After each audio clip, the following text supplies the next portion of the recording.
My name doesn't matter, not anymore, but for the sake of this record you can call me Velt. I was a watcher. That was my job. Not a soldier, not a strategist, just someone who sat behind a wall of glass and screens and watched other species fight and die, then wrote it all down so the council could decide who was worth keeping and who was worth forgetting. I had watched 100 wars, maybe more. I stopped counting somewhere around the 4th decade. But I had never seen anything like the humans. And I need to tell you about it. Because if I don't, I think it'll stay locked inside me forever, and some things are too heavy to carry alone. So sit down, let me tell you what I saw. It started on a quiet shift, the kind where you almost fall asleep at your post. The observation deck of the quiet eye was cold that cycle. It always was. The engineers said it kept the equipment running smoother, but I always suspected it was because nobody important ever came up here, so nobody bothered to fix the temperature regulators. We were the forgotten department, the watchers, the note-takers. I remember the hum of the deck more than anything. That low, constant vibration you stop noticing after a while, until one day it changes pitch and your whole body goes tense because something is wrong. That cycle nothing was wrong, not yet. I had my 3 arms folded across the console. My breathing membrane was half shut, the way it gets when you're bored. The screens in front of me showed the planet below, a dull green and brown world the council had labeled with a number instead of a name. We didn't name worlds we expected to be erased. The humans called it home. They didn't know we were watching. That was the whole point. We never told the species we studied. We just watched and we judged and we filed our reports and then, usually, we moved on.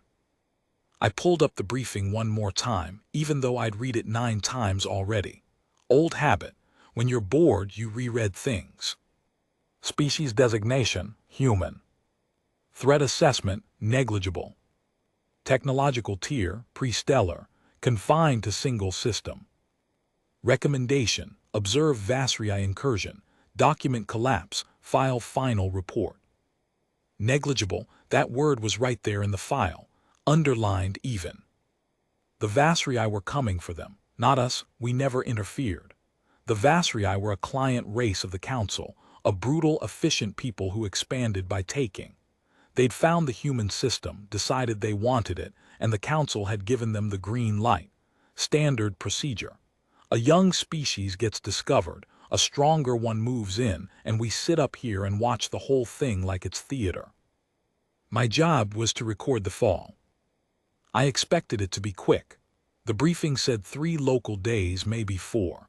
The Vasrii had orbital superiority, energy weapons, armor that could shrug off primitive projectiles. The humans had what? Metal that fired pieces of metal, vehicles with wheels, aircraft that needed air to fly. It was going to be a slaughter. Everyone on the deck knew it. We'd seen it before, a dozen times, a dozen species. You learned to feel a little numb to it.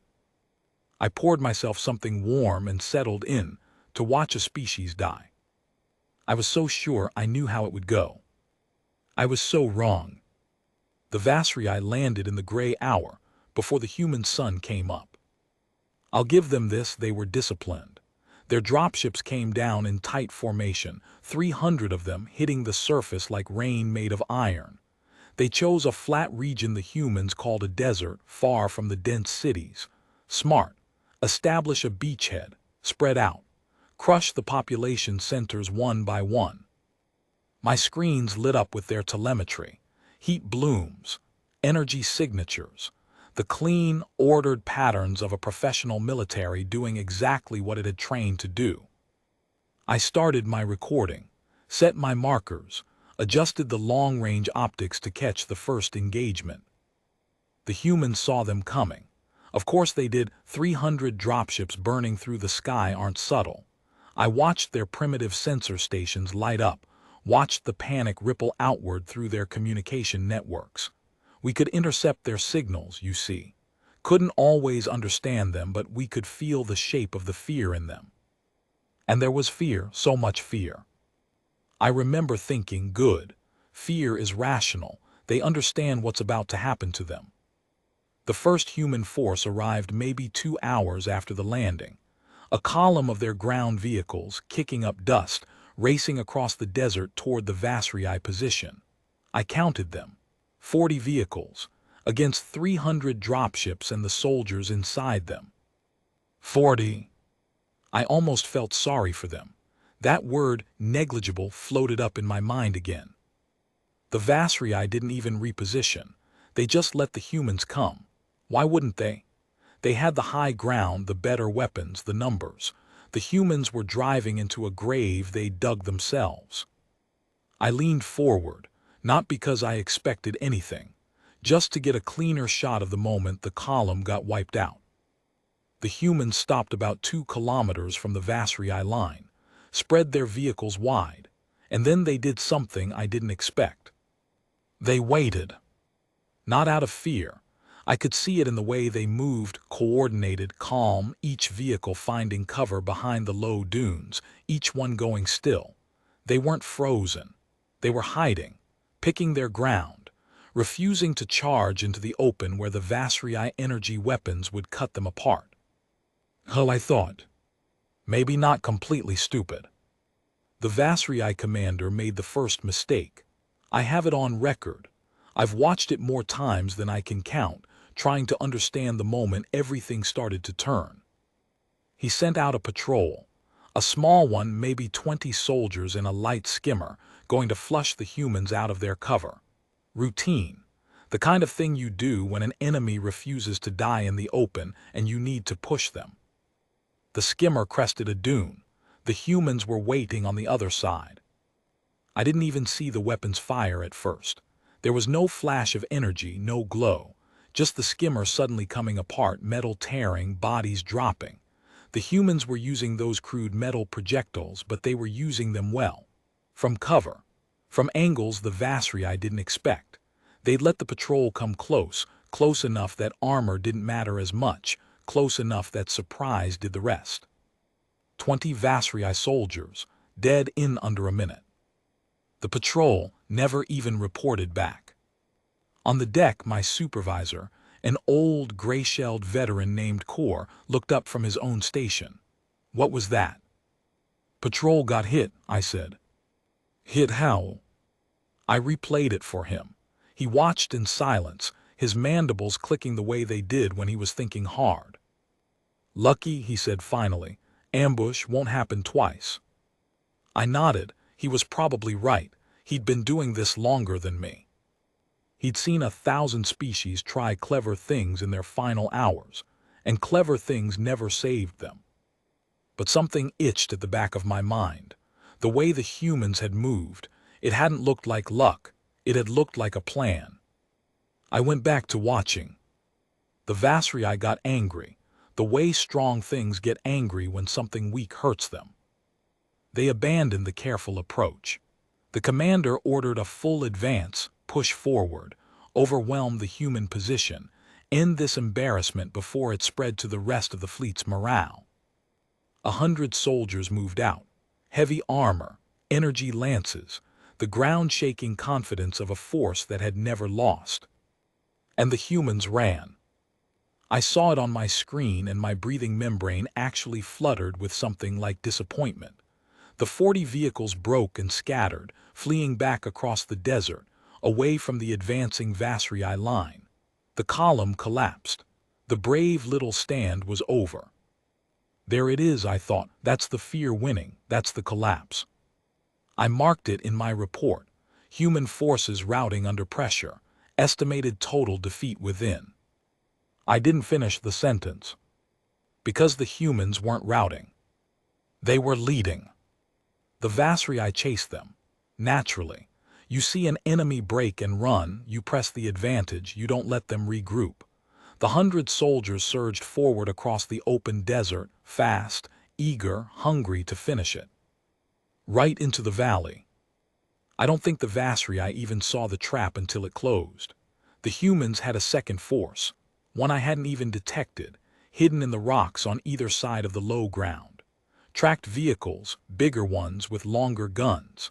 And the moment the Vasrii column was deep in the valley, with cliffs on both sides and the fleeing vehicles in front of them, the hidden guns opened up. It was not a battle, it was a killing. The Vasrii were caught in the open with nowhere to go. Fire came from the front, from both sides, from above. The fleeing humans turned and added their guns to it. The valley filled with smoke and torn metal, and the sound, even through the filters, even from orbit, the sound of a force being annihilated. In 11 minutes, 100 Vasrii soldiers ceased to exist. The deck went very quiet. Kor was standing now. So was I, so was everyone on the observation deck, who drifted over to watch the easy slaughter that wasn't easy and wasn't going the way it was supposed to. They planned that, I said. My voice came out smaller than I wanted. The retreat, it was bait. They planned the whole thing.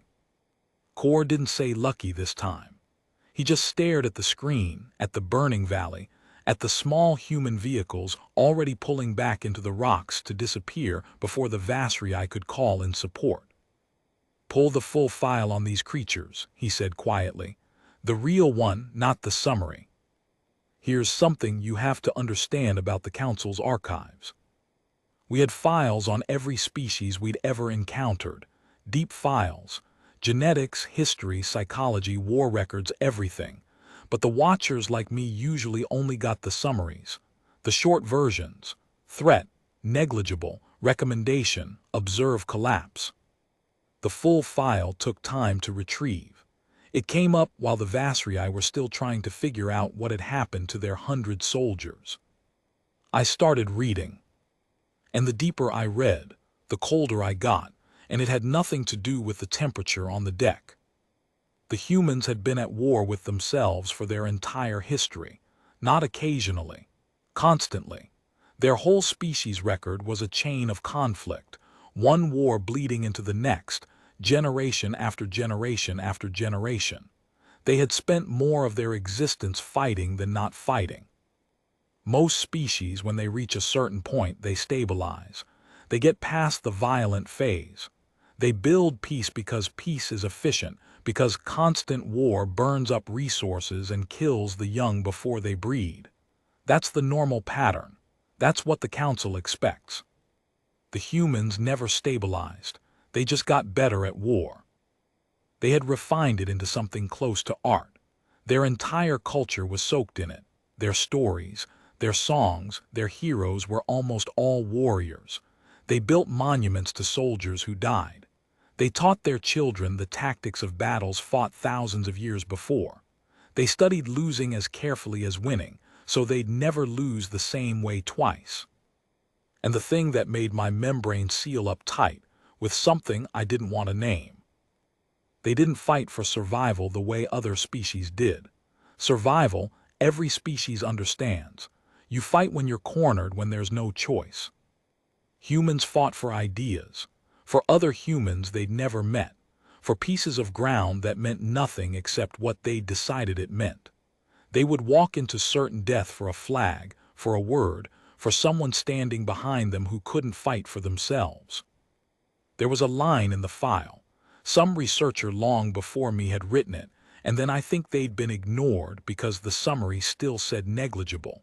The line said, "This species does not calculate survival the way others do. They will accept their own deaths if the cost to the enemy is high enough. Conventional deterrence does not function. They cannot be made afraid in the way other species can be made afraid." I read that line 3 times. Then I looked back at the screen, at the Vasrii dropships, at the 300 ships full of soldiers who had been told this would be easy. And for the first time in my career as a watcher, I felt afraid for the side that was supposed to win. The Vasrii commander did the thing the file predicted they would do. He escalated. He'd lost 120 soldiers to a species the Council called negligible. His pride was bleeding. So he did what a proud, strong commander does. He stopped underestimating the enemy and brought the full weight down. He pulled back from the desert, called in orbital support, and he made the decision to stop playing in the open ground where the humans had the advantage of knowing their own terrain. He went for the cities. If you can't beat the soldiers, the logic goes, you break the will. You hit the places they're protecting. You make the cost of resistance unbearable. Every conquering force in the galaxy has done it. It usually works. The first city the Vasrii struck was called, as near as we could translate it, Meridian. 3 million humans lived there. A coastal place, towers of glass and steel, a population that had nothing to do with the army in the desert. The dropships came down at the edges of it. The orbital guns softened the defenses first, and the humans had defenses, ground-based weapons that reached up and actually knocked 2 Vasrii ships out of the sky before the rest adjusted. 2 more dead ships. The humans cheered. We intercepted the signals. 3 million voices, terrified. And yet when those ships fell, they cheered. I didn't understand it then. I think I'm only starting to understand it now. The Vasrii landed in the outskirts and began to push inward, street by street. And the city fought back. Not just soldiers, everyone. The file had warned me, but seeing it was different. Humans who weren't soldiers, workers, the old, the ones who should have been hiding, they didn't hide. They built barricades in the streets. They turned their own vehicles into weapons. They knew their city, every alley and rooftop and tunnel beneath it, and they used all of it. The Vasrii were built for open battle, for glory in the field. They did not know how to fight a city that refused to fall, where every window might hold a weapon and every doorway a trap, where killing the soldiers in front of you only brought more from the buildings you'd already passed. I watched a single human hold a bridge. I want to tell you about this because I've never been able to forget it. The Vasrii needed to cross a river to reach the city center. There were many bridges, but they'd been collapsed. The humans had dropped their own bridges to slow the advance. One remained, narrow. The Vasrii funneled toward it because it was the only way across with their heavy equipment. And one human stood at the far end of it. Just one. I zoomed in as far as the optics would go. A human in worn armor carrying a heavy weapon meant to be operated by 2. Behind them, far back, I could see others, civilians, the wounded, the slow, still evacuating across the rubble. The single human was buying them time. That was all. There was no winning. There was only time, measured in the seconds before they died. The Vasrii came onto the bridge. The human opened fire. I won't describe all of it. The human held that bridge for 19 minutes. 19. Against a force that should have crossed it in 2. They fired until the heavy weapon failed, then used a smaller one. Then, when that was gone, they did something I still see when I close my eyes. They charged. One human, no weapon left worth the name, charged a Vasrii squad on a bridge. And in the chaos of it, in the sheer impossible audacity of it, they triggered something they'd been carrying the whole time. The whole bridge went up. The human, the Vasrii squad, the crossing, all of it, gone in a flash of light, and a column of smoke that rose so high I could see it from orbit without magnification. The Vasrii had to find another way across. It cost them half a day. And the slow ones, the wounded, the civilians the single human had been protecting, they all got away. One human, half a day for strangers. Kor was beside me again. He'd been watching too. He didn't say anything for a long moment. Then he said very quietly, "Velt, I've been doing this for 200 cycles. I've watched 40 species fall. I have never seen one die like this." I didn't answer. I was still looking at the smoke. The Vasrii Fleet Command convened. We could monitor their communications, partially. There was an argument happening up there in orbit among the Vasrii leadership. I could feel the shape of it even without all the words. Some of them wanted to pull back, reassess. The casualties were already past anything they'd projected. This was supposed to be a simple acquisition, and instead they were bleeding soldiers into a meat grinder of a planet that did not know how to surrender. But the commander, the proud one, the one whose 100 soldiers had died in the valley, he wouldn't hear it. To pull back now was to admit that a pre-stellar species had bloodied the Vasrii. The shame of it was unthinkable. Better to win at any cost than to retreat with the galaxy watching. He ordered the gloves off. Up until now, the Vasrii had been trying to take the cities, capture them. A conquered world has value, a destroyed one doesn't. But the commander decided the humans had forfeited that consideration. If they would not be conquered, they would be erased. He ordered orbital bombardment of the population centers. I remember the exact moment the order went through, because the whole deck heard it and the whole deck went silent. Because we knew what it meant. We'd seen it before. A frustrated conqueror turning to genocide is the oldest, ugliest story in the galaxy, and we were about to watch another chapter of it. The Vasrii ships repositioned over the human cities. Their main guns, weapons that could crack a continent given time, began to charge. The humans saw it coming. Their primitive sensors tracked the ships, read the energy buildup, understood exactly what was about to fall on them. And here is the thing I want you to understand. Here is the thing that broke something in me and never let it heal back the same way. The humans did not beg. We were monitoring the planet-wide channels. When a species is about to be bombarded into ash, you expect the airwaves to fill with pleading, with surrender, with the desperate, screaming attempt to make it stop. We'd heard it before from other worlds. The sound of a species realizing it's going to die and trying anything to live. The humans didn't do that. What came over the channels instead was defiance, anger, a kind of furious, unbroken refusal that I had no category for. They knew they were about to die, and instead of begging, they were cursing the sky, promising the Vasrii that even if every human died, it would not be free, that the cost would be remembered. One transmission cut through clearer than the rest. A human voice, rough and tired, broadcasting on every frequency so the Vasrii couldn't miss it. The translation came through my console in fragments, but I'll never forget the shape of it. You can kill us, you cannot make us kneel, come down here and try to take it, we'll be waiting. That was a species about to be annihilated, inviting the killers to come closer. I had spent my whole life believing strength was the deciding factor. Bigger guns, better armor, the clean math of a stronger force overwhelming a weaker one. That's what the Council taught us. That's what the summary said. Threat. Negligible meant they cannot hurt the strong, so they do not matter. But sitting on that cold deck, watching 3 million doomed humans refuse to be afraid, I understood something the Council had never put in any file. You cannot defeat a people who do not believe they are defeated. You can kill them, every last one, but that isn't the same thing. And somewhere deep in their long, bloody history, the humans had figured that out and built their whole spirit around it. The Vasrii guns finished charging. And I had to keep watching. That was my job, to witness it, to file the report. I want to tell you, I looked away. I didn't. I owe them that much at least. Someone should see. Someone should remember. The guns fired.